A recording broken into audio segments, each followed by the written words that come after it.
is Meiju and you are watching Meiju Knits knitting podcast. My name is Meiju, I live in Helsinki, I design knitwear. I have been designing knitwear over 10 years now, and I have been having this podcast, semi-regular podcast over 1 year now, and now I am currently making a book for Line magazine, and at the moment I'm in my temporary workspace. I'm not at home. As you can see, I'm in different place. If you have watched my earlier videos, I have this rented place with the place has been rented with my friends, and I have some 10 days during the summer to have this place, so I am using this as my temporary workspace, and this is so great now that I'm making the book, since I have at home with kids and with husband. It's really kind of difficult to find sometimes a time in which I can concentrate for hours. If I'm writing some pattern and I'm calculating some stitches, it's frustrating to stop when you have to make food for your family. So in this place I can just make the numbers for my patterns, and I don't have to stop, or I can stop whenever I want, and I can continue even if I'm hungry for food. So this is just the perfect place. I have now been here 2 nights and I'm leaving tomorrow, so I have one more night, and then I'm coming back at least for 1 weekend next weekend, but I'm not sure if I'm able to work then, because my husband is also coming here with me, so we'll see how it goes. Today's episode is about Viljanen cardigan that I published last week. I'm going to talk about a few words about that design. I'm going to tell you more about the story behind the cardigan, and how it's constructed, and what the yarn is, and details about the cardigan. But first, I will also tell you about my bookmaking process, what's happening with the book at the moment. I tried earlier when I recorded the Finnish version of this episode, I tried to calculate how many patterns I have already made for the book, but I couldn't do that. I know that I have at least 9 or 10 test knits going on at the moment for the book, and I have one knitwear here on my lap. I'm gonna grab it just here. Then I just wrote a pattern for one design. Just today I used the whole day to write the pattern, and also I have at least one sample being knit at the moment. I luckily got some knitting help from Line, and then I have another sample knitter who is knitting one design for me. So I'm hoping that she will be able to knit the design that I wrote today also. So I have here on my lap, I have at least 2 designs coming. Then I have yarns for one sweater that I should make.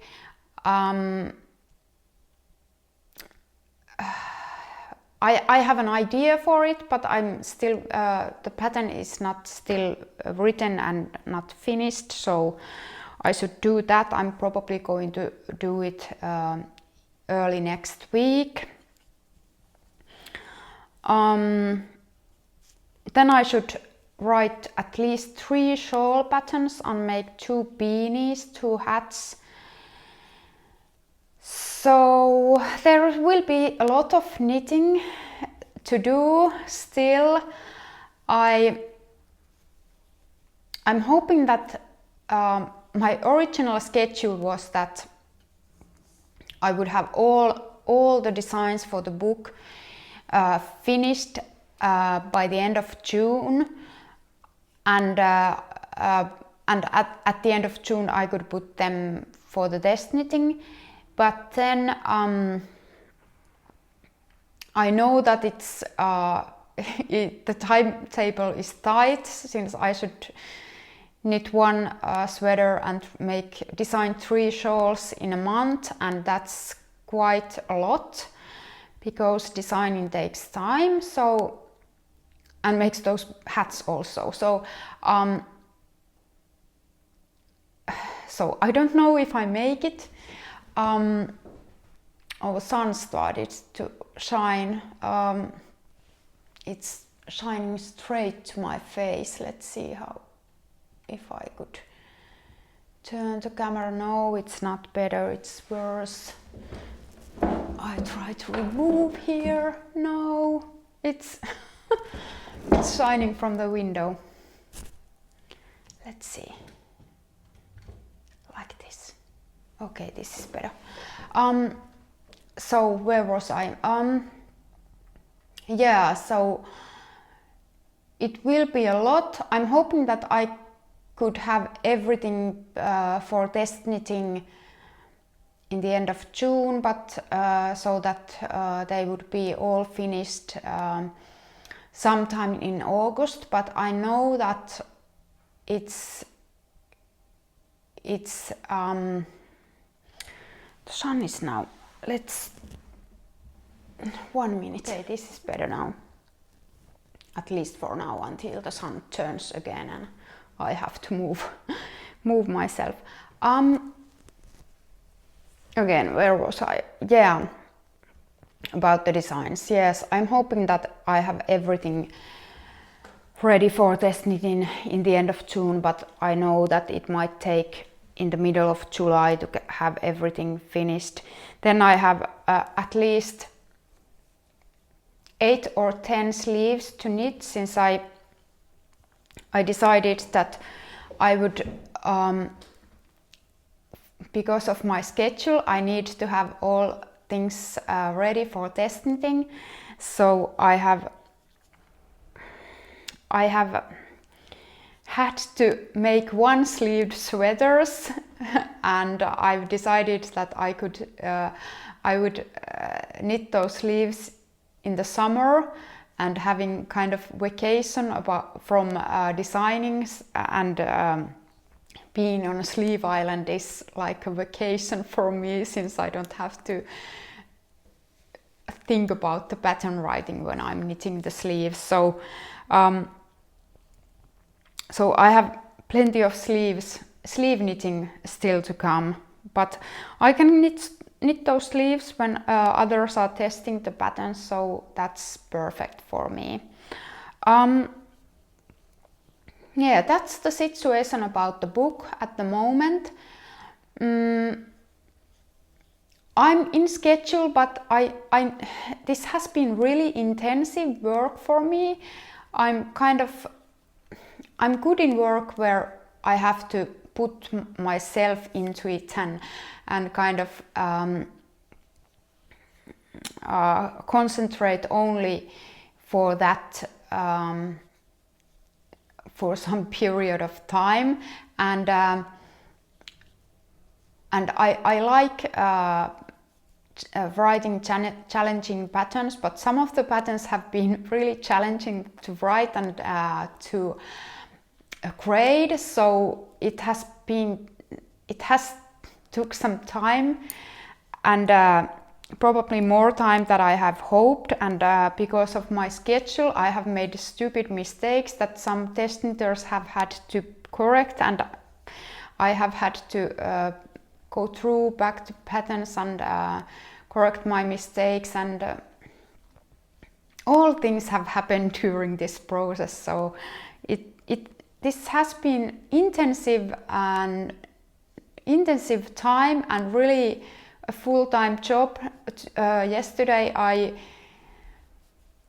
think I worked 14 hours. Of course, I'm not that how do you say? I'm not that efficient all that 14 hours, but I knit and I wrote a pattern. I made swatches, so it has been really exhausting, and I'm even if I love pattern writing and knitting, there has been more pattern writing than knitting, and the bookmaking has been in this schedule, which is really tight schedule, and with this many patterns, this has been really a full-time job for me. So I will be really happy when I have all the patterns done, and I can give the patterns for tech editing, and of course I will be really happy when the book will be out, because this has been really quite a knitting and designing journey for me. Okay, then today morning I could tell you what I have been up to. The past month or past 6 weeks has been really weird, because as I already told you in some of the previous episodes, something bit me, and then I got infected by that. I still have some rash there, but it's I'm getting better, so that's that will be better. But then since I have been so busy working on my book, I haven't been able to exercise or cycle that much that I would have wanted. We have been bicycling with my husband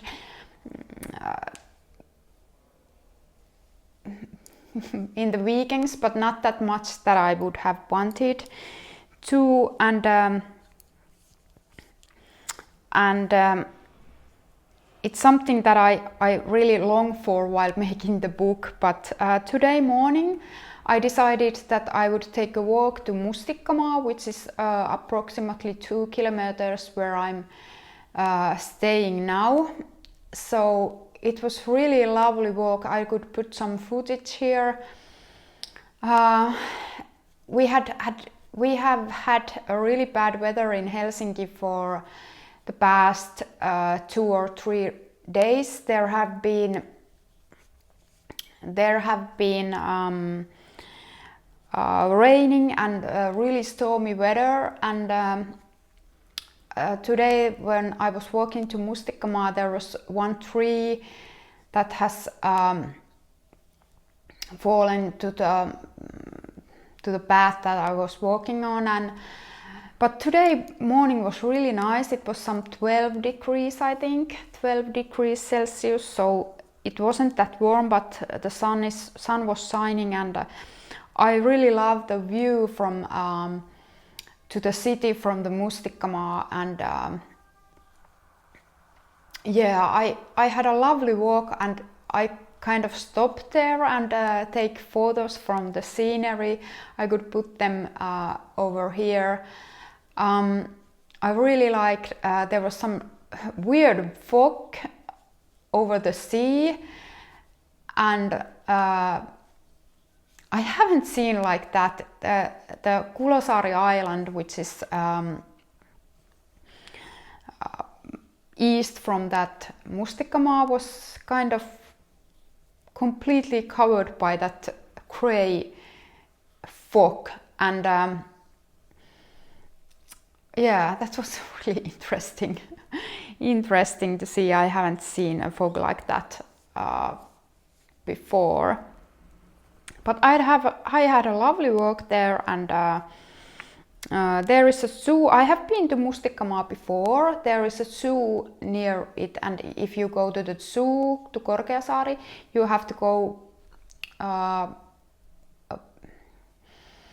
cross the Mustikkamaa. But I haven't been on the other side of Mustikkamaa before, even though I have lived in Helsinki for 20 years. So that was an experience to walk around the Mustikkamaa island. Yeah, then about Laine, no. Yeah, then about Viljanen cardigan, the story behind Viljanen cardigan is that I have a friend who has been knitting my patterns and have been test knitting my patterns several years now, at least as long as I remember, over 10 years now, and she said that she would like to have a cardigan that would have a lace stitch pattern and bubbles in it. She would love to knit some bubbles now, and then she also had a suggestion about the yarn, and she bought some yarn and said that I should write a pattern for her that she could knit. She wanted a cardigan that would be really fit, basic shaped cardigan with lace panels on the front and bubbles in them, and that's how Viljanen cardigan was designed. I decided to make continuous sleeve shaping for that design. I have used it before in my olive tree cardigan, in my koivu cardigan, and at least in Southampton soft, and I think it's the perfect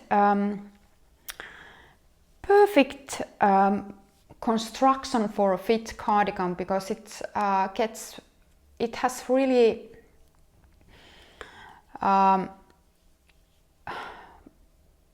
I think it's the best construction for different sized people to get a fit cardigan. I usually also make armhole shaping on back and front pieces to make a perfect fit for the cardigan. So I have a good grading table, so it doesn't take that much time from me to grade a pattern like that. So I decided, I designed lace and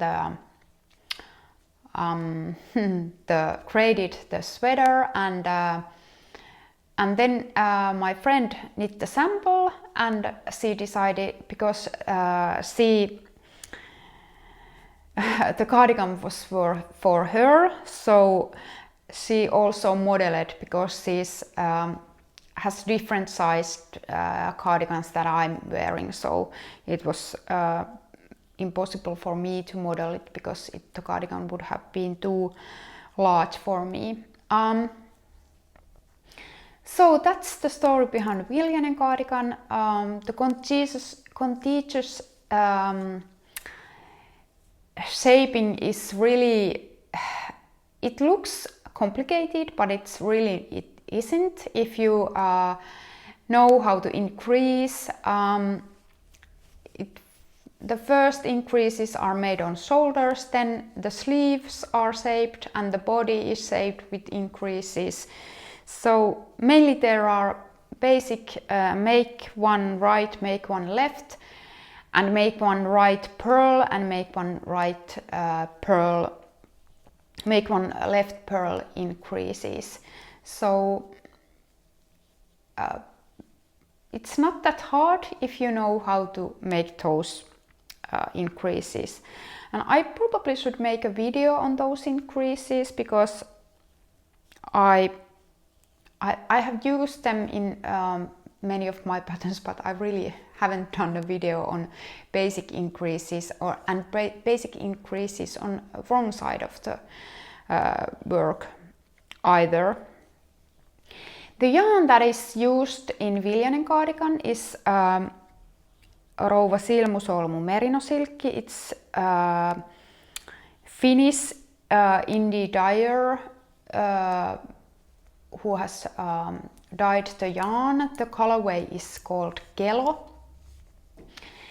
And I really love the Viljanen cardigan result. We switched the yarn, the original yarn, because the bubbles weren't good with that yarn, but I have another design that I have made from that yarn that we decided to not to use for Viljanen cardigan, and that will be also available for test knitting really soon. I think that's all for today. I'm probably already said that I'm coming back to this workspace at the end of the next week, but I'm not sure if I'm able to make any podcast video then, because I have my husband here. Why my words are so... Okay, I should stop now because I can't stop speaking English anymore. I'm probably too tired to continue speaking English. I got vaccinated last week. I'm really happy. It was my first vaccination. I will get the second one in August, in the beginning of August. So I'm really happy. My husband has been already also vaccinated. So things are getting better. I will put some footage here at the end, and see you next time again. Bye.